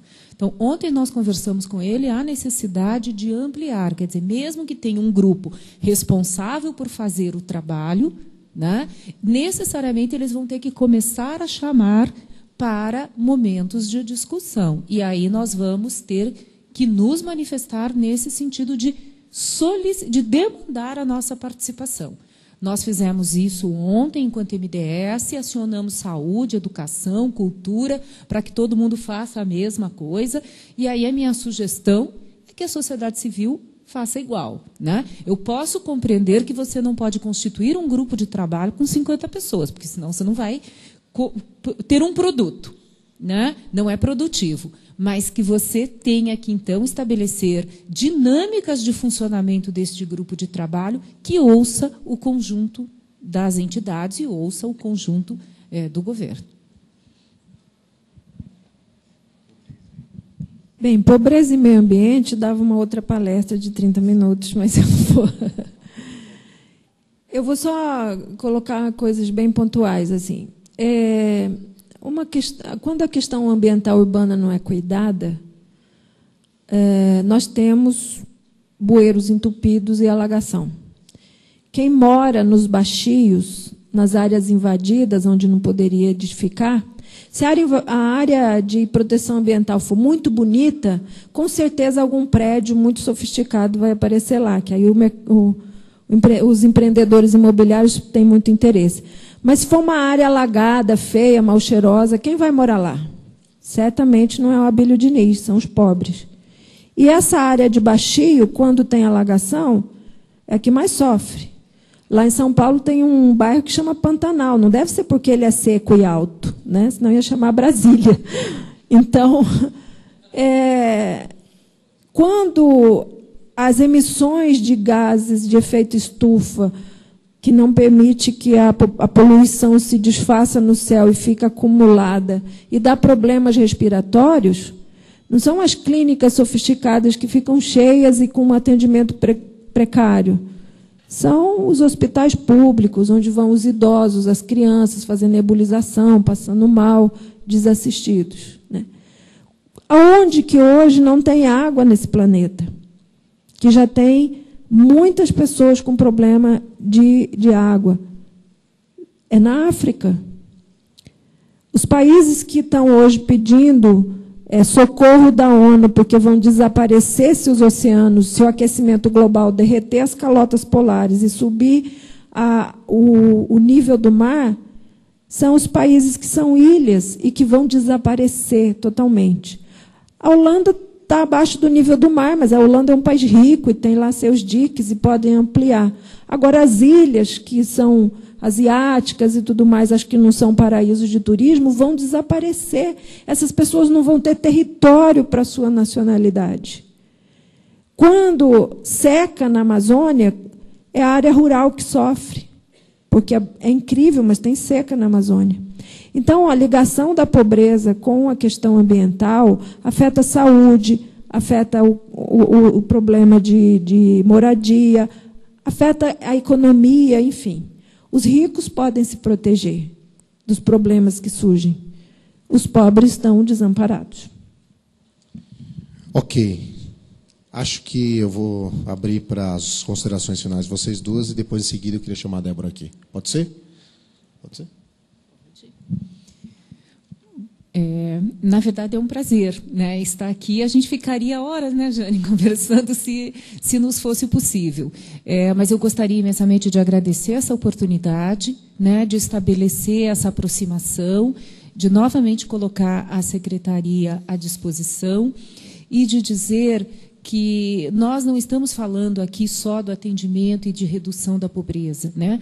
Nós estamos falando de construção de uma outra sociedade, com uma outra forma de relação política, econômica, social, cultural. É nessa perspectiva que nós temos nos colocado, né, lá na Secretaria, no Ministério, e junto a todos os eventos e construções que temos participado. É isso que a gente quer.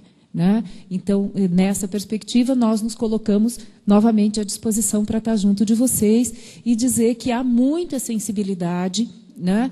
Há muitos governos, como a Jane já disse, né? Dentro do próprio Poder Público Federal, nos estados e nos municípios, né? E há muitas aberturas, né? Do ministro Gilberto, por exemplo, né? Lá no Ministério. Então, que a gente quer congregar estas possibilidades de uma outra forma, né? De fazer política pública junto com a sociedade, sem dúvida nenhuma, né? Obrigada.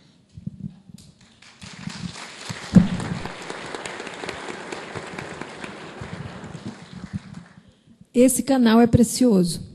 Um agente público disposto a ouvir e conversar e a colocar o equipamento do Estado a serviço, como o setor público tem que ser, serviço, tem que agarrar com unhas e dentes e não largar o pé da Denise. Estou falando isso como cidadã da sociedade civil, Denise. Pois é. E eu queria agradecer essa oportunidade, né? Falar com os irmãos aqui. E queria terminar minha participação com um desafio.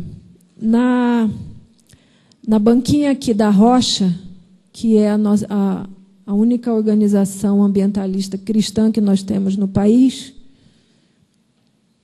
nós temos um dos setores mais organizados da sociedade, é o setor ambiental. Só uma ONG é cristã. Nós estamos delecando ao cuidado com a natureza, Romanos 8, para os que não são cidadãos de dupla cidadania. Vamos refletir sobre isso. Mas há uma coisa que pode ser feita. Lá tem um abaixo-assinado para pedir respeitosamente aos senadores que eles se dignem a mudar o texto do Código Florestal para proteger a natureza. Então, eu solicito que vocês vão lá exercer a cidadania com uma assinatura ali com a Raquel na Banca da Rocha, que isso vai ser muito importante para nós. Muito obrigada. Obrigado. Eu queria só dizer que existem outras perguntas que pessoas estavam ávidas por fazer, pelo alongar da hora não será possível. Então, eu encorajo vocês a respeitosamente consultar as nossas participantes da mesa e consultá-las, que elas serão o prazer, conforme a disponibilidade delas, responder para vocês. Ok, pessoal? Débora? Obrigada ao Marcel, que pôde coordenar a mesa para nós. Vou pedir a Denise e a Jane, venham aqui à frente dessa mesa, a gente quer orar por vocês. Vou pedir a Vivian, que é de Curitiba, da PIB de Curitiba, que vem, então, fazer essa oração. E nós queríamos também presentear com um livro. Então, vamos pedir aqui 2 homens voluntários que possam entregar para elas. Essa aqui é a Jane, para a Jane, essa primeira, e essa para a Denise.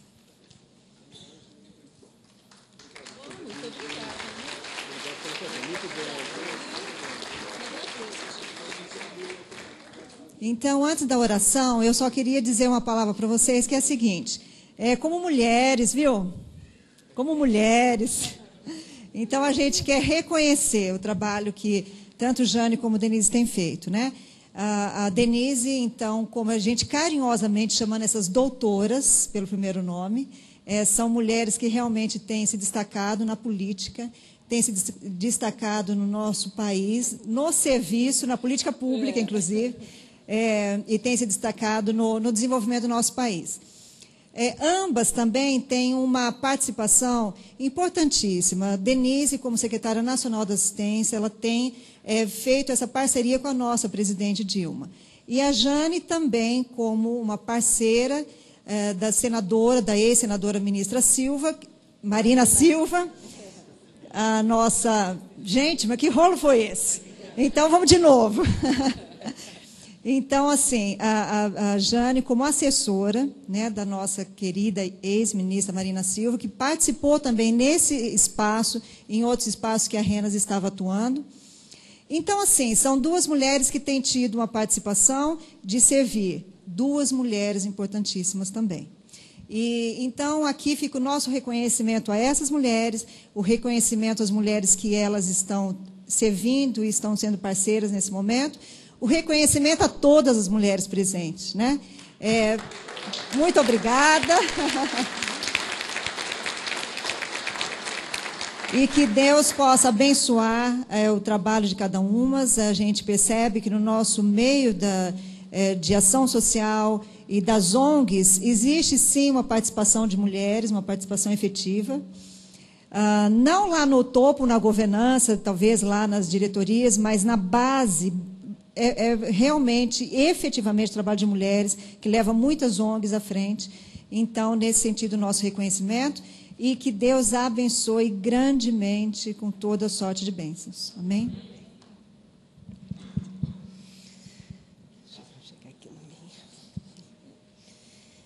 Obrigada, Pai querida. Obrigada pela oportunidade de participarmos desse encontro. Obrigada pela vida da Denise e da Jane, que vieram contribuir, Paizinho, com o conhecimento.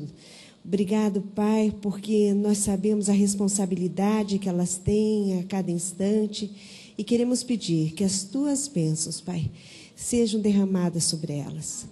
Pai querido, o Senhor conhece os seus corações, o Senhor sabe das angústias, das preocupações com a sua família, Paizinho, com o dia a dia, com tudo que elas têm que fazer. Então pedimos, Pai, que o Senhor levante pessoas para ajudá-las, que o Senhor levante, Paizinho, nos levante para estarmos orando por elas, pelas necessidades que elas têm diariamente, Pai. Age com o Teu poder e abençoa, Pai, grandemente a vida delas e tudo que elas ainda vão fazer e Te servir. É o que Te pedimos em nome de Jesus. Amém.